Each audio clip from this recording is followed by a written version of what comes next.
Hello and welcome to Learning Music with Pat. I've talked a lot to you about melody flutes. This is how I group them. And so what I have here is a list of what the melody flutes are. I'm not sure I've got all of them listed, but I do have part of them listed. It would include flutes, piccolos, recorders, penny whistles, sassoto flutes, fifes, pan flutes, the song flutes, the tonettes, the end-blown flutes. And there are some differences between them, but not a lot of differences. They finger pretty much alike.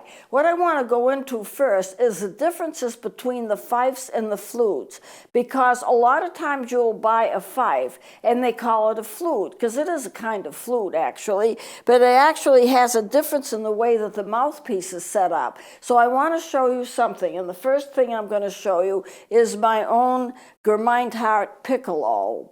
And it's very small, and I want to have you focus on this place here where the mouthpiece is. And you will notice that on the mouthpiece there's an area that has been built up. If I put it this way, maybe you can see it better. You can see it as a kind of glints off.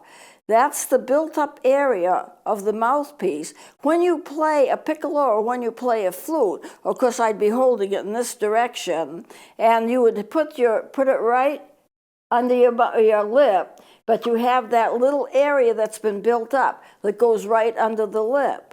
So that would be the flutes and the piccolos have that. They all have that. This is a Gemeinhardt. It's made in Germany. It's a very fine one and plays beautifully, but I want to show you that. Now the fife does not have a lip plate. This is called a lip plate.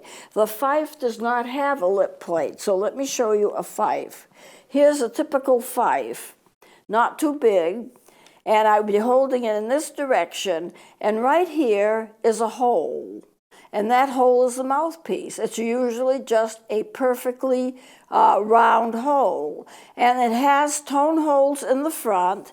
And like all woodwinds, you would pick it up and you would have your left hand on top, the left hand which is closest to you, and your right hand on the bottom. And you blow across it, just like a regular flute. Now, a regular flute would have a lot of pads and springs and keys, side keys, and all of that, just like the piccolo has. Let me show you the piccolo once again.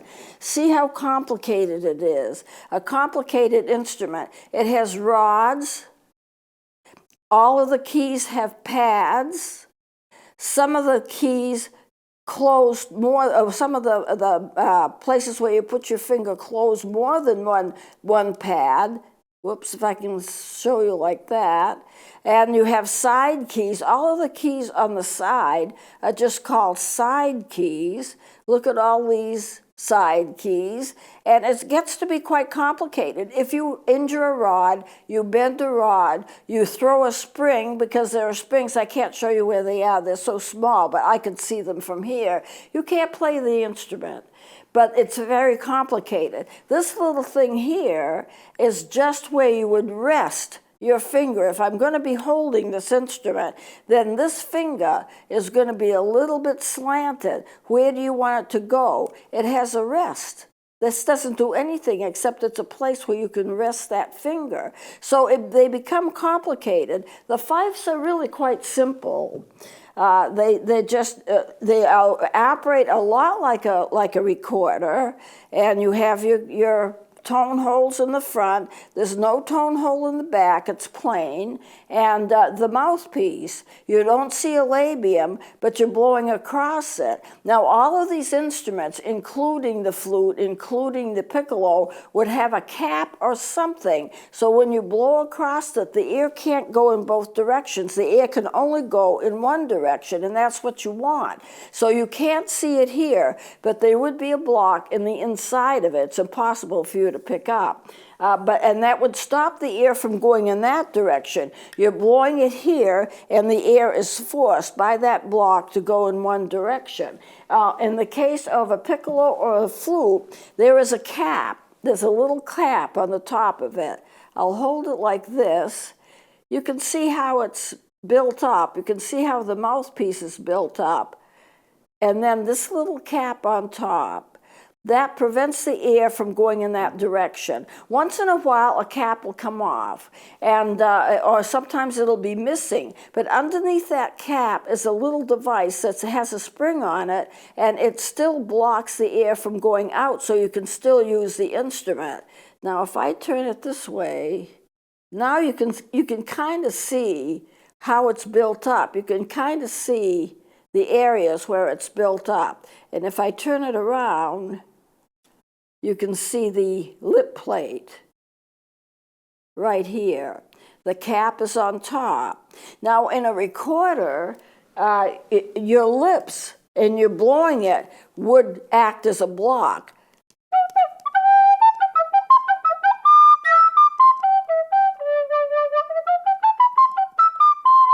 The air can't go anywhere but down because your mouthpiece, your mouth is stopping it from going in the other direction, so you don't have to worry about it. That's all taken care of. Now, I want to show you a larger fife.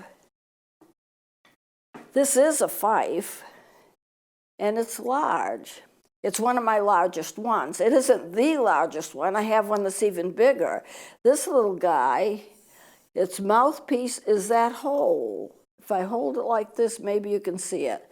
That's the mouthpiece. It's just a plain hole. All of the fingerings are a little bit lower, and you hold it, your left hand on top, your right hand on the bottom, like any instrument. The mouthpiece is on top. You can see it, and there is a cap there. That's the top of it. It is a walking stick, but it plays as an instrument, and it's advertised to be able to be played. Yeah, that's good. It's advertised to be able to be played as an instrument, and it does work. I've used it before. The first time I played it in a congregation with an orchestra, somebody yelled out that Pat Rainey was playing her cane. And it does look like a cane. It's designed to look like a cane because it's a walking stick flute. But you wouldn't want to put your weight on it because all of this whole area, at least until down here, it's all hollowed out. It's hollowed out so you can get the air in like a regular flute and play it like a regular flute. So it's kind of a novelty item, but it's a very nice novelty item. It plays very well. I've actually done some solos on it. You have to have a place where you can really hold it out to one side like a regular flute so you don't hit the person sitting next to you. And so something you just have to keep everything in mind in terms of its size. But it's not too heavy, and it plays well. That's the walking stick flute. And it is a fife because it has just a hole for a mouthpiece and no lip plate. There's nothing built up around it like you would get on a flute or on a piccolo. That's a good shot of the mouthpiece right there. Now, I want to show you one more. It's called an end-blown flute. This one comes from Morocco. The challenge of the end-blown flute is it doesn't have a mouthpiece, or you don't blow across it like a flute, and it doesn't have a mouthpiece like a recorder. Its mouthpiece is a little hole on the top. This is a perfectly flat top. It acts as a cap, and so the air can't get past it. And this whole hole that you see right here is its mouthpiece. So how do you play it? It's unusual in the fact that the mouthpiece is a hole on the top. The labium is here. So you have on top the little hole, mouthpiece, and labium right below it. And somehow, what you have to do to play it, you have to have your mouth so it covers the hole, but it doesn't cover the labium. That means you've got an extremely short space to have your mouth cover this hole and not cover this right below it. A little tiny space, and it does work. And then on the other side, of course, you have your tone holes and your fingerings and so forth. There's nothing in the back. I mean, there's like a regular fife. It doesn't have anything in the back. There's no thumb hole in the back.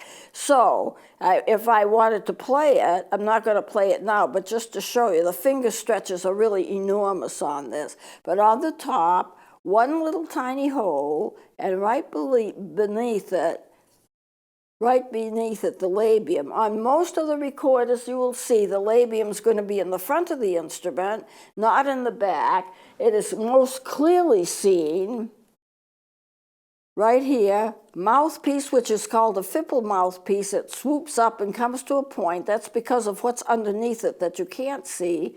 And this is the labium right here. It's a little aperture. And then your tone holes are in front, and you play it with your left hand on top, your right hand on the bottom. With this, the mouthpiece and the labium are on the opposite sides of where the finger holes are. It is an interesting instrument, and it does work with a pretty good tone. But the trick is, put your mouth on the mouthpiece so the air can go in there, but make sure that it doesn't cover the labium, which is right next to it, down a little bit. And there's a little space about that big, and you have to use that. This is a handmade Moroccan instrument. The design is all put on by hand. It's really a beautiful instrument. I like to put it where you can see the design. And it's designed all the way around with their own culture, symbols from their own culture, made out of bamboo. You have to be careful of bamboo instruments like this. This is fine, this is in great shape, but you have to be careful of bamboo instruments that you get. A lot of them are kind of novelty items, but a lot of them, the bamboo is really thinly stretched as they roll it around, and it's very easily cracked. Once you have a bamboo instrument crack, it's practically useless. If you play it, you may still be able to play it, but the crack gets wider and wider and wider. So I'm going to show you some more next time. Right now, though, I want to show you a song. Whoops, let me take this down. I wrote a song, and what I've done is combine different timing patterns, and so I'm going to show you that. I'm going to play it. It's like a march, and then I'm going to you can follow along when he gets it set up here. I'm not going to play it very fast at first, but I want you to see if you can follow along to get the timing, because we've been discussing things like the intervals between the notes and things like that. This is how it goes.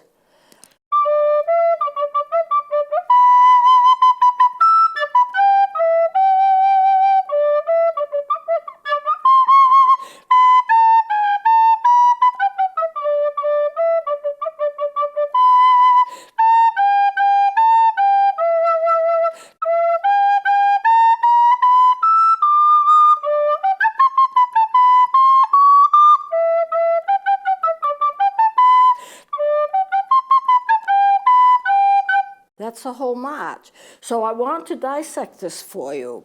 And in order to do that, if we look at the music here, and then we'll go over it again before the end of the show.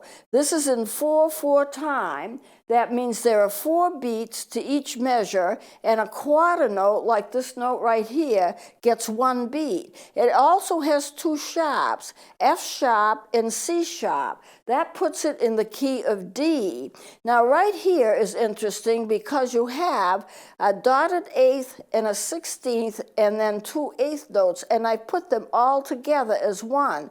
The fact that you have a line across means that they're all eighth notes, because an eighth note gets 1 flag. A 16th note would get 2 flags. So this dotted eighth and 16th is part of it, and then you have the 2 eighths after that. And then when you get to this B has a tie and a hold on it, so you count it 1, 2, 3, and 4 and. Remember, eighth notes is 1 and 2 and 3 and 4 and. So you do that 1, 2, 3. You do not tongue this, but you tongue the first note, which is that half note, 1, 2, 3, and 4 and are all tongued. But this is tongued, this one is not, because it's held on to the first note. And so you go along. I don't have any DCs, I don't have any repeat marks, but you count it. 1, 2, and 3, 4. 1, 2, 3, 4. 1 and 2 and 3 and 4 and 1, 2, 3, 4. Now, if you're going to start practicing something like this, you don't want to practice it fast. It is a march, so it would go fast in the end, but you want to start practicing it slowly so you can get all of the notes. Now, I want to mention this C sharp. I actually have two notes here. I have a C sharp and I have an E.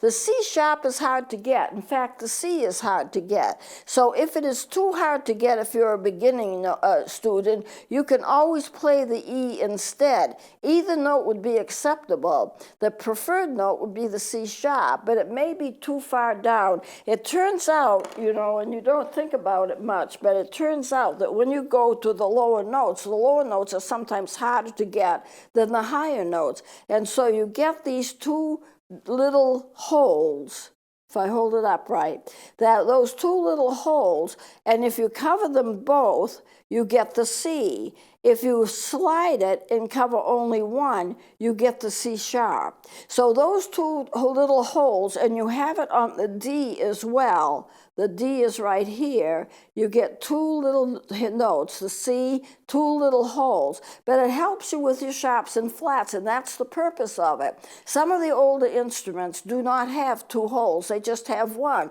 But it doesn't make any difference because you're going to be able to play the same notes. It's just for convenience that you are able to have the two notes together.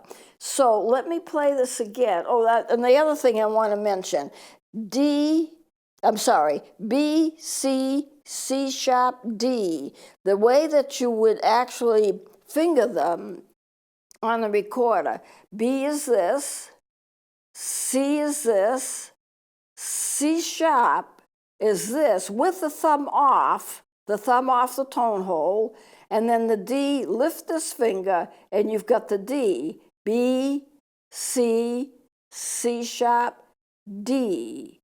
Now that's an odd fingering pattern. It's a little hard to get if you're a beginning student, but that's all right. That's the way it's supposed to be. I do alternate fingerings. If I'm going to play the B, I'm going to play it like a flute. C, C sharp, I would play it like a saxophone, actually. And the D, I play like a flute. Now, what's the sense of doing that? It's easier to do it. Some instruments can handle alternate fingerings, and some instruments have a problem. It has to be in pitch. If you can't do it in pitch, then you can't do it. You have to do it the regular way. So B, C, C sharp, no thumb, D. But the way sometimes I do it, that C sharp, the saxophone plays it without any key, without any of these fingers down.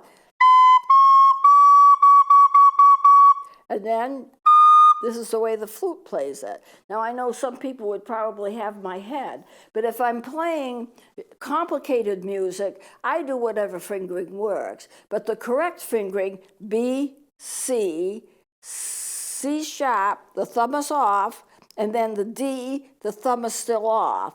It's not easy to manage, but that's the way you do it. And when you get to this, like C natural, I have a natural here. That natural means that is an accidental because it would normally be sharped. But it's an accidental because I put in a natural instead.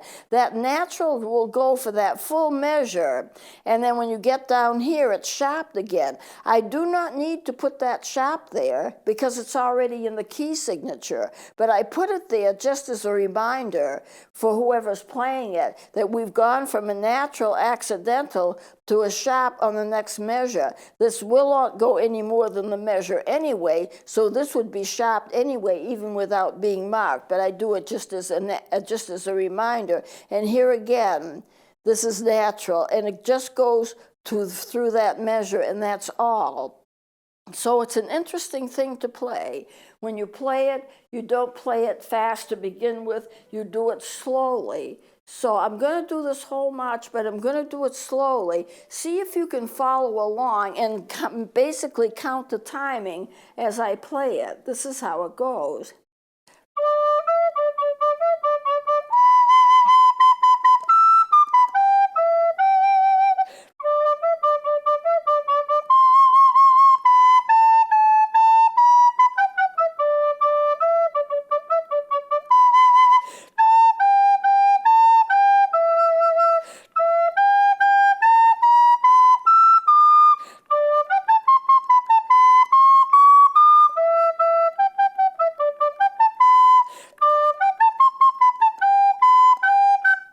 Now, I want to mention this staccato note on the end. If you're playing a march, then it's called a stinger. It's a regular note or sometimes an eighth note, usually one or the other, and it's got a little dot on top. That means it's a staccato note. You make it short. It doesn't change the speed of the music. It doesn't change the timing, but you shorten that note. That becomes a stinger. And it's just interesting that it's called that. So I just want to bring that out to you. Well, we're coming close to the end of time, so I'm going to close it here. And we're going to be doing something else next time. Please join me then.